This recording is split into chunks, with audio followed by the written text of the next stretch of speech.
Nararanasan ang dagsa ng mga biyahero sa ilang bus terminal sa Dagupan City.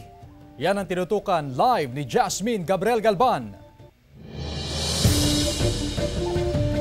Jasmine? Chris, sa mga oras na ito, dagsa pa rin yung mga pasaherong uuwi sa NCR, ganun din sa iba't ibang mga probinsya. Pila-pila at siksikan ang mga pasahero sa ilang bus terminal sa Dagupan City. Karamihan sa mga pasahero, pabalik ng Maynila. Mahirapan po, dapat maaga yung alis mo talaga. Ang problema, pagdating ko ng terminal, walang bus, walang schedule, basta lang daw may dumating na bus na nakaparada. Ayun, habulan na ng pag-akyat.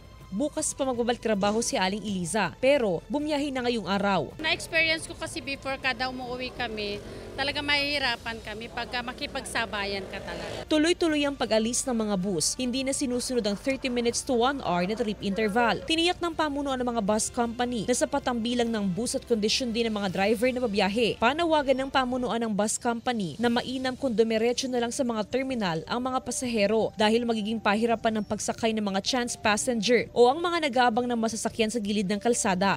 Mas maganda po sa dito kasi dito pa lang minsan napupunuan na. Bale, pagkatapos maisakay yung mga may ticket na nag-advance, kapag may bakante, doon maisasakay yung mga chance passenger. Nakaantabay ang PNP sa mga bus terminal upang matiyak ang kaligtasan ng mga pasahero. Inaasahan po natin ang pagdagsa po ng ating mga kababayan sa mga bus terminal, sa mga daan. Kaya naman po nakaantabay po ang ating mga kapulisan. Nandiyan po sila sa kasadahan.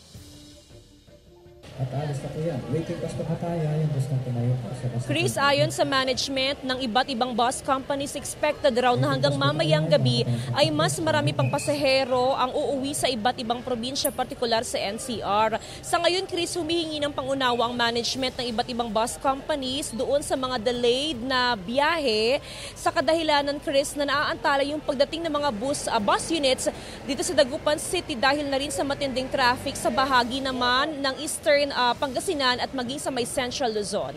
Chris? Maraming salamat, Jasmine Gabriel Galban.